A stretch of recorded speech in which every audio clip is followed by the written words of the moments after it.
말씀은 사무엘상 26절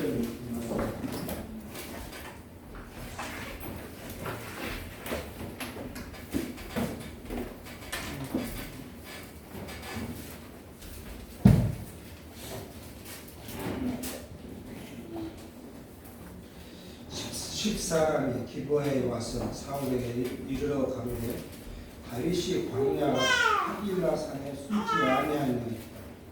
사울이 있을 때 일어나 십흥무지에서 다윗을 찾으려고 이스라엘에서 택한 사람 3천과 함께 십흥무지로 내려가서 광야 앞 하길라 산 길가에 진치니라. 다윗이 항무지에 있더니 사울이 자기를 따라 항무지로 들어옴을 깨달았고 이어 탐정을 보내어 사울과 과연 이른 줄 알고 일어나 사울의 진친 곳에 이르러 사울과 네르 아들 군대장관 아브넬의 유력한 곳을 본즉 사울이 진 가운데 누웠고 백성들은 그를 불러 진쳤더라. 이는 지금 다윗의 시를 살펴봅니다. 우리가 먼저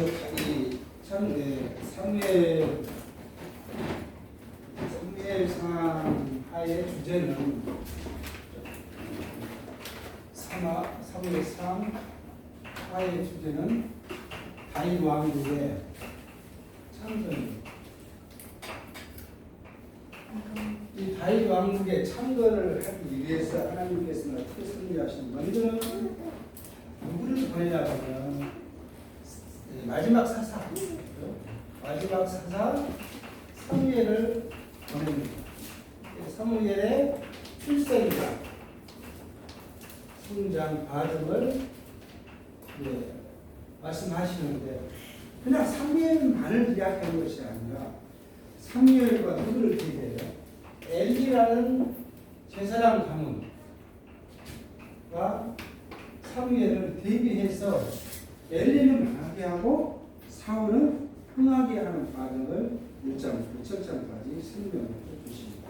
그런 이유는 다윗 왕국을 세우기 위해서 누가요? 이 사무엘이 세우기 위해서 사무엘이 신뢰가 있어야 백성들에게 그렇게 사무엘을 위해서 해놓고 두 번째는 다윗 왕국의 준비 과정입니다. 준비를 위해서 누구를 보내요? 사울이라는 사람을 세웁니다. 왕을 세워요. 그래서 나는 10장, 8장부터는 사울의 집안은 망하고 다윗은 흥하게 하는 일을 계속 이어갑니다. 근데 이 과정 속에서 이제요, 다윗을 시련 가운데 두죠. 이게 뭐예요? 누가 하셨다? 하나님이 다윗에게 계속 반복해서 교육합니다. 이것이 이제 시련이 3번에 걸쳐서 이루어지는데 우리는 지난 시간까지 2번에 걸친 다윗의 시련을 우리가 살펴 오늘 3번째 다윗의 시련을 이제 살펴볼 것입니다. 첫 번째 시련은 뭐였죠?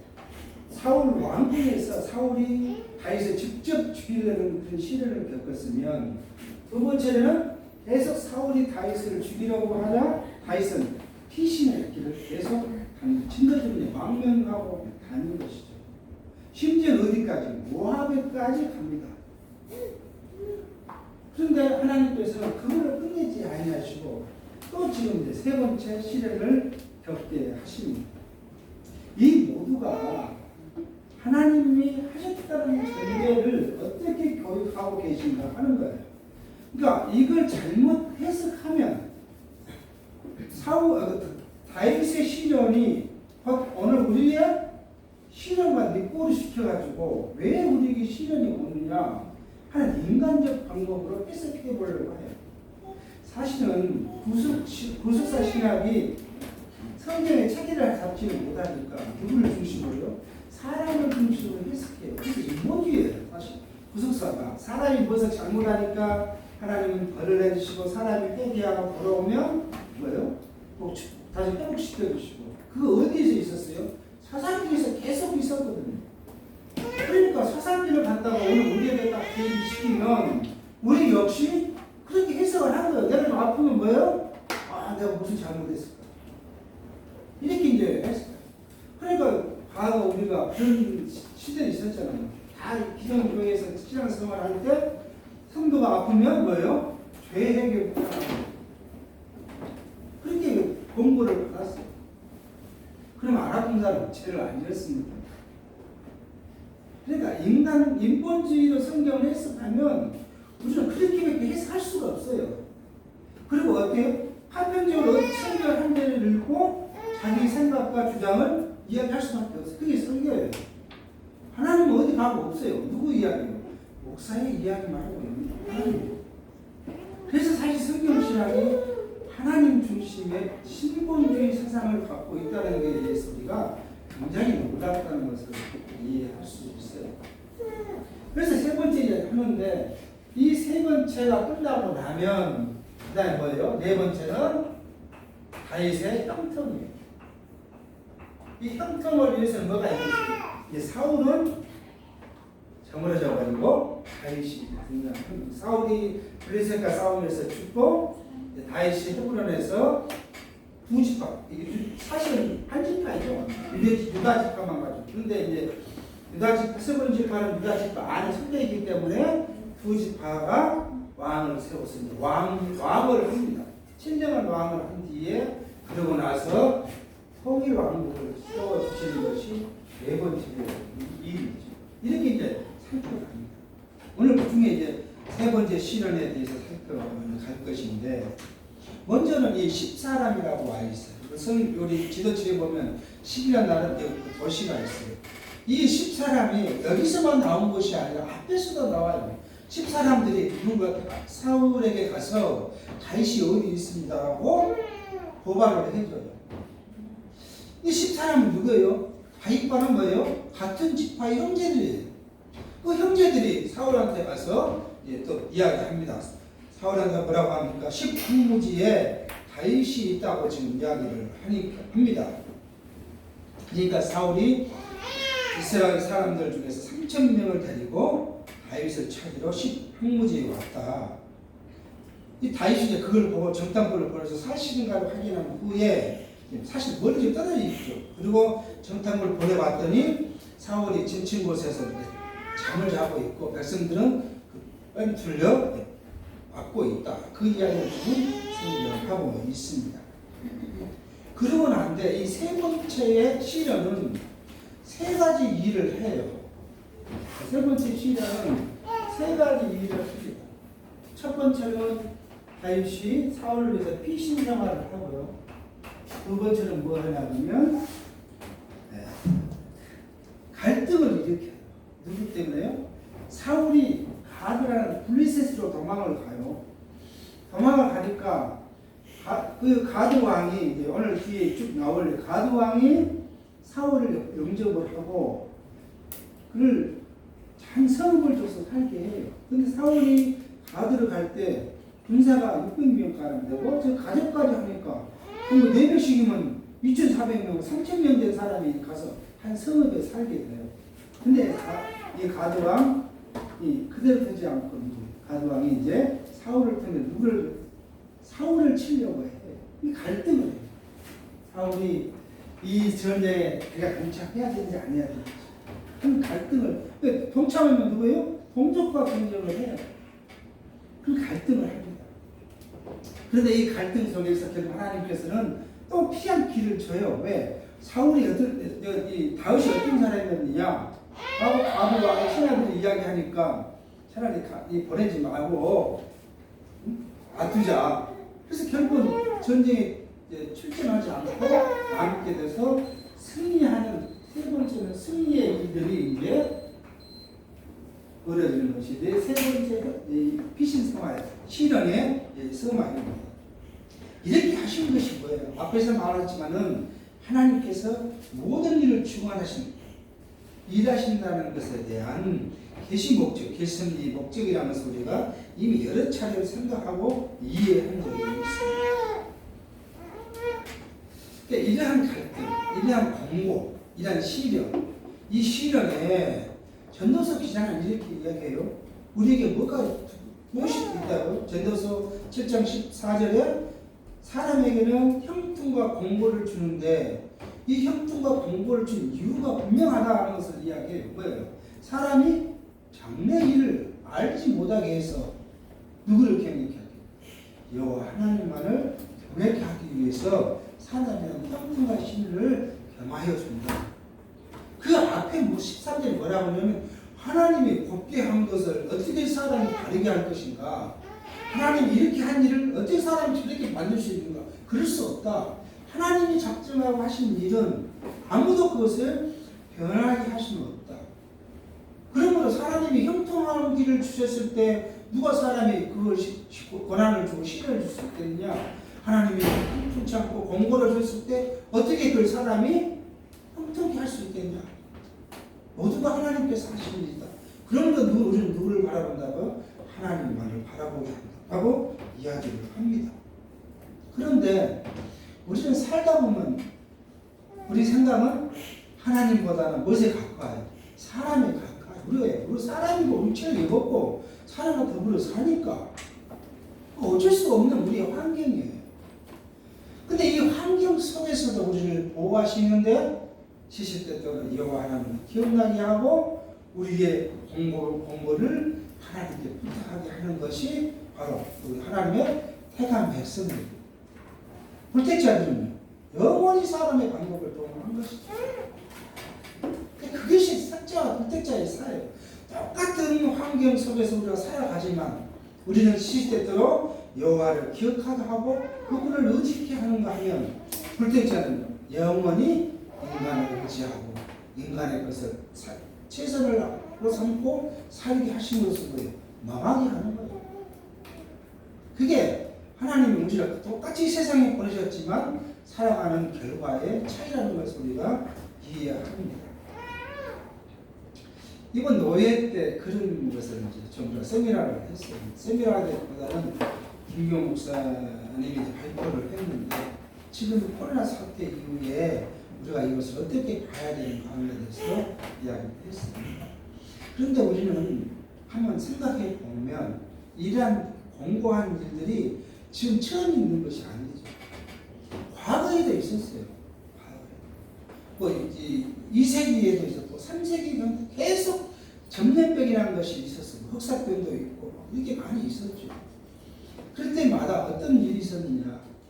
기독교는 무엇을 중심으로 그것을 해석한다 하면 그 공고가 있을 때 이 공고에 대한 해석을 실천신학적 측면에서 해석을 했어요.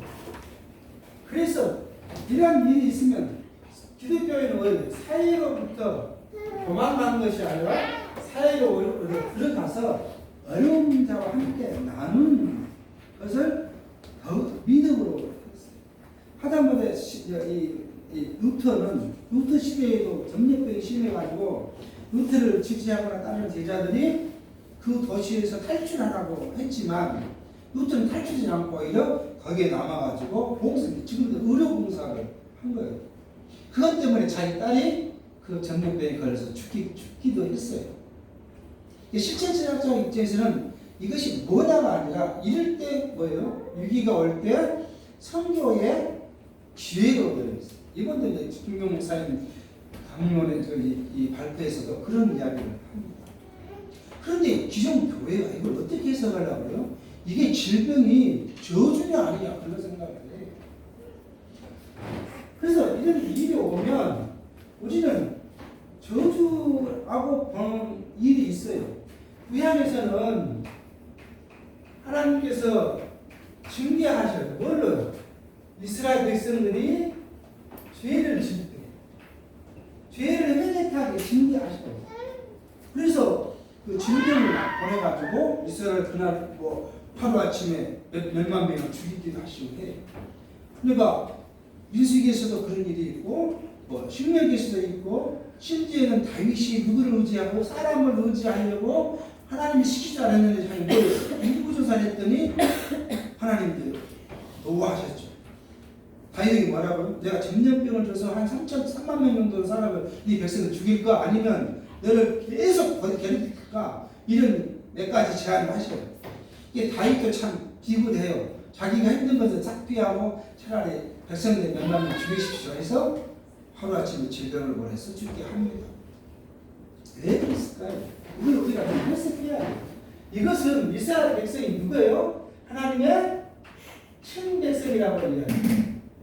자기 백성들이 하나님을 잊어버리고 범죄하면 돌아오게 하기 위해서 이걸 하셔요.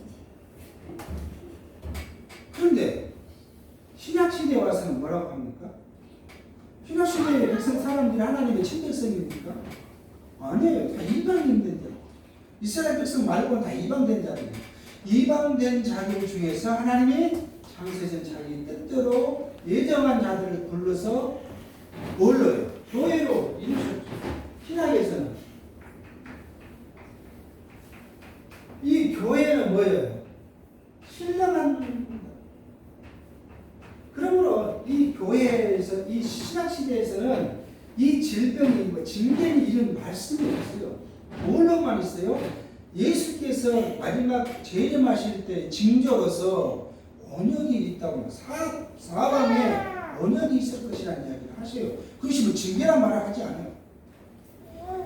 그러면 우리는 뭘 이야기해야 돼요? 이게 징계가 아니면 첫 번째로 지금 이거 말씀하신 것처럼 그리스도의 재림에 대한 징조일까? 아니면 뭐예요? 그리스도 하나님의 성리, 이 보편적 성리죠.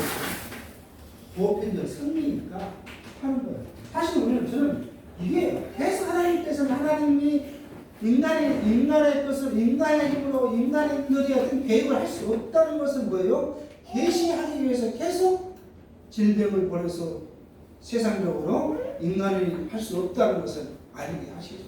그럼으로써 이 예수께서는 그런 이야기 너희가 하나님의 그런 날이 하나님이 감하지 않으면 그죠? 너희 살아남을 자 하나도 없다. 그러면 우리가 구하기 뭐라고요? 그러한 어려움과 환경 환난을 나를 감하게 해달라고. 그럼 누가 주관자이고 하나님이 주관자이므로 그것을 인정하고 감하게 하는 것이 성도들을 기도라고 이야기를 해요. 이게 참 잘못 가르치면 이게 징계, 저주라고 가르쳐버리면 그래서 여러분 어떤 이야기예요? 좀 이상하다고 봐요. 이상한 목사님들이 했던 이야기 뭐예요? 일본에 쓰나미가 오니까 뭐요? 죄를 많이 져가지고 하나님 심판하냐고 쓰나미 보내는 그렇게 해석하고 그렇게 주장하시더라고요. 지금의 이 사태도 그렇게밖에 해석할 수 없어요. 근데 여기에 한술 더 든 사람 어때요? 교회에 나오면 그 병도 낫게 해버린다고 누군가 얘기했죠. 까마귀 같은 나오서. 그러니까 성경을 하나님의 말씀으로 다르게 본 것이 아니라 자기가 주장하고자 하는 일에 한 빌미로 이유로 성경만 해석하는 거예요. 그리고 하나님은 어디 가고 자기 말만 남게 하는 것이 볼 수 있어요. 근데 이 다윗은 다시 본문으로 돌아오고 이 다윗은 그 일이 누구로부터요? 하나님으로부터 왔다는 것을 이제 압니다. 6절에 보겠습니다. 이에 다윗이 햇사람 아히멜렉과 스루아의 아들 요압의 아우 아비새에게 물어 가로되 누가 나로 더불어 진에 내려가서 사울에게 이르겠느냐. 아비새가 가로되 내가 함께 가겠나이다. 다윗과 아비새가 밤에 그 백성에게 나아가 본즉 사울이 진 가운데 누워 자고 창은 머리 곁 땅에 꽂아놓고 아브넬과 백성들은 그를 둘러 누운지라. 아비새가 다윗에게 이르되 하나님이 오늘날 당신의 원수를 당신 손에 붙이셨나이다. 그러므로 청하오니 나로 창으로 그를 찔러서 단번에 땅에서 꽂게 하소서. 내가 그를 2번 찔릴 것이 없나이다. 아비새는 누구냐 하면 자기 누이가 난 아들 조카예요. 이게 이제 그 햇사람과 그 군대 장관이죠. 햇사람과 자기 조카 아비새가 있는데 둘 중에 누가 나를 따를 것이냐 하니까 아비새가 자기가 가겠다고 가봤더니 진한 가운데 사울이 있고 나머지 백성들이 다 지쳤는데 뭐 저로 자고 있었다는 거죠. 그러니까 가서 그냥 단칼에 사울을 죽여버리겠다고 그렇게 지금 아비새가 다윗에게 이야기를 합니다. 이 9절 다윗이 아비새에게 이르되 죽이지 말라. 누군지 손을 들어 여호와의 기름 부은 자를 치면 죄가 없겠느냐? 또 가로되 여호와께서 사시거니와 여호와께서 그를 치시리니 혹 죽는 날이 이르거나 혹 전장에 들어가서 망하리라. 내가 손을 들어 여호와의 기름 부은 자를 치는 것을 여호와께서 금하시나니 너는 그의 머리 곁에 있는 창과 물병만 가지고 하자 하고 다윗이 사울의 머리 곁에 창과 물병을 가지고 떠나가되 깨든지 이를 보든지 알든지 하는 사람이 없으니 이는 여호와께서 그들로 깊이 잠들게 하셨으며 그들이 다 잠들었다. 하나님이 하셨다는 것이 지금 말씀하고 있어요. 그 위기 속에서 다 잠들게 해버렸다. 또 이게 열왕기상에 가면 이방인들이 북이스라엘을 치러 들어왔어요. 이스라엘 사마리아가 북이스라엘의 수도인데 그걸 치러 왔을 때 하나님께서 어떻게 섭리하십니까? 그 적군들 눈을 멀게 해가지고 사마리아 성을 치지 못하게 그리고 다 그들을 불러들여서 사마리아 다 불러들이고 완전히 포위하고 있는 거죠. 그리고 눈을 딱 띄워요. 얼마나 노력했어요. 적들이 치러 온 성 안에 적들이 딱 자기도으로 들어가 있고 사방에 이스라엘 군대가 이렇게 칼 죽이게 되고 오고 있지 않겠어요. 그렇게 해서 그들을 물려주시는 일도 있습니다. 그러니까 전쟁도 하나님이 하시고 사람의 죽음도 하나님이 하신다는 것을 지금 설명합니다. 그러나 우리가 두려워하지 않는 거예요. 죽음이 두렵지 않을 사람이 어디 있겠습니까? 그러나 우리가 죽음을 불태자 안 믿는 사람보다 덜 두려운 거고요. 우리에게는 하나님께서 보장한 다른 세계, 영원한 나라가 우리에게 보장되어 있으므로 죽음이 두려움이 될 수 있는 겁니다. 사실 두렵지 않는 건 어떻겠습니까? 그러나 우리가 믿음으로 이것을 봤을 때 그때 우리는 이제 용기를 얻을 수 있는 부분이 있는 것이죠.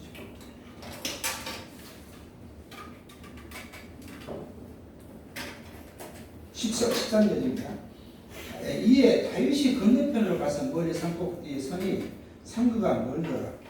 다윗이 백성과 내르 아들 아브넬을 위하여 외쳐 가로되 아브넬아 너는 대답지 아니하느냐? 아브넬이 대답하여 가로되 왕을 부르는 너는 누구냐? 다윗이 아브넬에게 이르되 내가 용사가 아니냐? 이스라엘 중에 너 같은 자가 누구냐? 그러한데 내가 어찌하여 내 주 왕을 보호하지 아니하느냐? 백성 중 한 사람이 내 주 왕을 죽이려고 들어갔습니다. 내 행한 이 일이 선치 보다보다 여호와께서 사시거리와 여호와의 기름 부음 받은 너희를 주를 보호하지 아니했으니 너희는 마땅히 죽을 자니라. 이제 왕의 창과 왕의 머리 곁에 있던 물병이 어디 있나 보라. 다윗이 자기를 변명하는 것인데 아브넬이 그를 지키는 군대 장관이었으니까 아브넬을 들어서 이야기를 합니다. 사울이 다윗의 음성을 알고 듣고 가로되 내 아들 다윗아 이것이 내 음성이냐? 다윗이 가로되 내 주 왕이 내 음성이니이다. 또 가로되 내 주는 어찌하여 주의 종을 쫓으십니까? 내가 무엇을 하였으며 내 손에 무슨 악이 있나이까? 청컨대 내 주 왕은 이제 종의 말을 들으소서.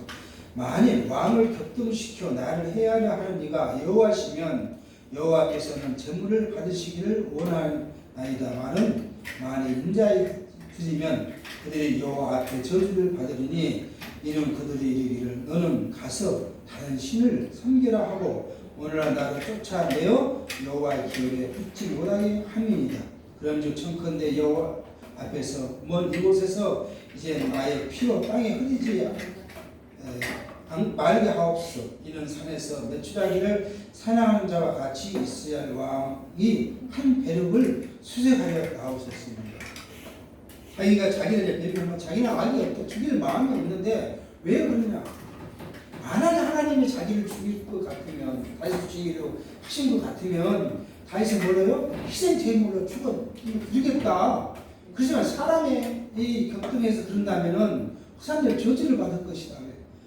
다윗을 어디로부터요? 유대로부터 잊지 못하게 쫓으면 어디로 가야 돼요? 이방에 가서 결국 하나님을 섬기지 못하게 할 것이니까 이들에게는 저주가 있을 거라고 이야기를 합니다. 다윗이 자기를 이제 변명하고 있던 일들을 지금 설명합니다. 이제 사울이 가로되 내가 범죄하였도다. 내 아들 다윗아 돌아오라. 내가 오늘 내 생명을 귀중히 여겼은지요 내가 다시 너를 해하려 하지 아니하리라. 내가 어리석은 일을 하였으니 대단히 잘못되었도다. 사울이 지금 갑자기 또 제정신이 돌아온 것이죠. 이게 하나님 부르는 악신이 떠나면 사울이 제정신이 돌아와요. 그러나 하나님께서 악신을 다시 집어넣어서 격동케 하면 또 사울은 다윗을 죽이려고 해란이 될 수밖에 없죠. 다윗이 대답해 가되 왕은 창을 벗어서 한 소년을 보내어 가져가게 하소서. 여호와께서 각 사람에게 그 의와 신실을 갚으시니 이는 여호와께서 오늘날 왕을 내 손에 붙이셨을 때 나는 손을 들어 여호와의 기름 부음을 받은 자 치기를 원치 아니하였습니다. 오늘날 왕의 생명은 내가 중히 여긴 것 같이 내 생명을 여호와께서 중히 여기셔서 모든 환난에서 나를 구하여 내시기를 바라나이다. 다윗이 이제 하나의 고백이죠. 자기 신앙을 지금 이렇게 고백합니다. 다윗은 어떤 신앙을 갖고 있었겠어요? 다윗은 하나님께서 사무엘을 통해서 자기를 기름 부었다는 것을 자기는 믿고 있을 것이고 그 때가 언제인지 모르지만 하나님의 약속이 성취될 것이라는 것을 확신하고 있었어요. 그러므로 지금 다윗은 자기가 건치지 않으려고 지금 하고 있다는 것을 이야기합니다. 20절 사울이 다윗에게 이르되 내 아들아 다윗아 내게 복이 있을지어다. 내가 큰 일을 행하겠고 반드시 승리를 얻으리라 하니라. 다윗이 자기 길로 가고 사울은 자기 곳으로 돌아갑니다. 그렇게 했더니 이제 제정신이 든 사울은 자기 기부하고 다윗은 자기 길로 갔다. 그런데 이 다윗이 어디로 갔느냐? 이 17장에 가면은 이 가드로 자기 생각에 또 다윗 사울을 해준다고요? 자기 죽이려 할 거다. 그래서 멀리 도망가자. 그 도망은 어디요? 블레셋으로 도망을 한 거예요. 블레셋 가면 자기가 사울이 안 찾을 것이다. 근데 그대로 찾지 않아. 그 이야기를 들은 사울은 다윗을 그때 찾지는 않았어요. 왜? 남의 나라로 가버렸으니까. 자기 나라 영토 안에 있지 않으니까. 사울은 그렇게 되면 자기 왕국이 계속되고 자기 왕위가 누구에게요? 자기 아들 요나단에게 물려줄 것이라고 생각했지 모르죠. 근데 하나님의 역사니까 그렇게 함으로써 다윗을 계속 성장케 가는 것인데 사울은 거기까지 생각하지를 못했다는 것입니다. 이러한 피신, 이러한 공고 이것이 뭐냐? 앞에서 말씀드렸지만 이런 것이냐? 사실은 늘상 이야기를 하지만 구약의 역사적 사건은 그리스도에 대한 뭐예요? 예표다. 이것은 잊으면 안 돼요. 다윗이 공고는 뭐예요? 그리스도께서 오셔서 받으실 공고에 대한 예표예요. 오늘 우리가 이렇게 공고를 받을 것이다. 그런 이야기가 아니에요. 구약의 모든 사건들은 다 그리스도께서 오셔서 하실 일에 대한 영적 사건이에요. 쭉 앞으로 가면, 쭉 민수기 가면, 뭐예요? 이스라엘 백성들이 범죄함으로써 뭐가 왔어요? 불뱀이 왔어요. 불뱀이 와가지고 사람을 물으니까 다 죽어갑니다. 그때 어떻게 하나님, 모세가 기도하면 하나님께 이거 어떻게 해야 됩니까? 아주 간단한 방법을 하나님 제시해 뭐예요? 옷으로 불뱀이 와서 물었는데 돛뱀을 만들어서 장대 위에 높이 세워라. 그래서 그 바라본 자는 뭐예요? 다 나았구나. 근데 바라보지 않는 사람도 있어요. 그래서 죽은 사람이 있어요. 바라본 사람 나았는데. 그게 누구를 위해? 그리스도께서 오셔서 나무 위에서 달리실 것에 대한 모형이고 그 나무 위에 달리신 그리스도를 바라본 자. 그게 택자예요, 뭐예요? 다 구원을 받을 것에 대한 모형 사건으로 우리에게 주어집니다. 그러니까 오늘 여기 다윗의 공고 또한 그리스도께서 오셔서 당할 고난 이것에 대한 모형이라는 것을 잊어서는 안 돼요. 그렇게 해서 되면 우리는 어떻게 해요? 그리스도만 바라보는 거예요. 하나님만을 바라보는 거예요. 어려움이 있거나 내가 힘들어하니까 모든 것이 있을 때마다 뭘요? 하나님 그리스도를 바라보는 거예요. 내가 공고함도 내 공고함을 통해서 그리스도의 공고함을 다시 생각해 보는 거예요. 생각해 보면요, 우리에게는 우리가 무슨 하나님께 의롭다함을 받을 수 있겠습니까? 근데 우리를 영원 전 창세 전 하나님의 뜻대로 우리를 예정해 두셨죠. 그리고 때가 되니까 우리를 세상에 보내셨어요. 우리는 물론 육체적으로 보면 그냥 뭐여러 우리가 왔지만 이 언세 때가 하나님 그때 우리를 보내셨어요. 그리고 또 때가 되니까 우리를 다 부르셨어요. 뭐 어떤 이는 모태로부터 온 사람도 있을 것이고 10대에 온 사람도 있고 30대, 50대 온 사람도 있겠죠. 그 때가 되면 우리를 부르셨어요. 그렇게 교회 안에 부르셨어요. 그리고 우리를 뭐래요? 그리스도의 고난과 죽음과 부활을 통해서 우리를 의롭다고 여겨주셨어요. 이것은 그냥 뭐예요? 이것을 생각하게 하는 교육이에요. 그러니까 우리가 감사한 거예요. 고난을 와도 감사하고 형통해도 감사하고 형통했을 때는 우리가 기뻐하고 찬송하고 이거 뭘 해야 되는가 생각하는 것이고 전도서 기자가 그렇게 형통하면 나는 기뻐하고 찬송하고 즐겁게 하고 공고한 나는 하나님을 생각하고 그리스도의 고난을 우리가 어떻게 하는 것을 생각했고 이것이 성경이 우리에게 주시는 교훈입니다.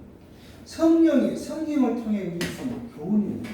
그러니까 신약 시대는 뭐예요? 항상 우리가 잊지 아니할 건 뭐냐면 성령의 교훈으로 우리를 양육하고 우리를 무장시키고 투쟁케 하여요.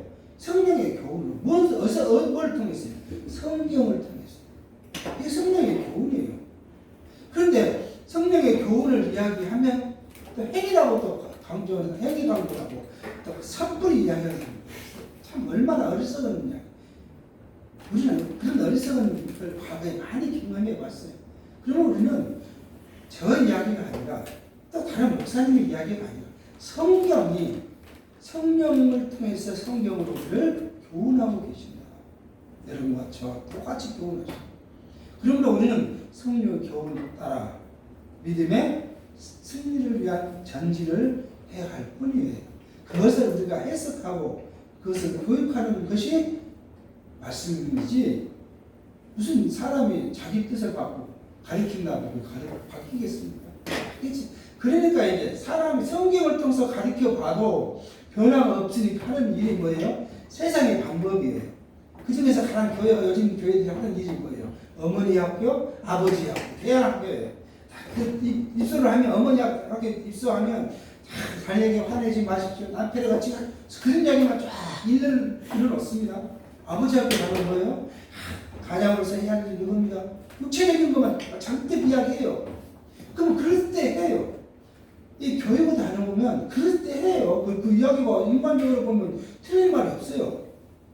그렇다고 그가 바뀌어집니까? 우리의 마음을 주관하신 분이 하나님이시고 성령이시고 성령이 우리를 바꿔주지 않으면 바뀌어질 수가 없어요. 그러면 우리가 매일 말씀을 묵상하고 기도할 수밖에 없다는 것을 성경이 오늘 우리에게 보여주는 것이고 다윗을 통한 이 공고가 그리스도에게 오셔서 받으시 공고에 대한 예표라는 것도 우리가 잊어서는 안 될 것 같습니다. 기도하겠습니다. 하나님 아버지, 오늘 우리에게 다윗의 공고를 통하여 그리스도께서 오셔서 받으실 공고와 시련과 고난을 예표하고 있다는 것을 기억하게 하시고 우리의 삶 속에서 우리가 공고함을 처하거나 형통함을 처할 때 오직 하나님만을 찬송하며 하나님만을 생각할 수 있도록 성령이 우리를 인도하시며 교훈해 주시옵기를 바라옵고 예수의 이름으로 기도하옵나이다. 아멘.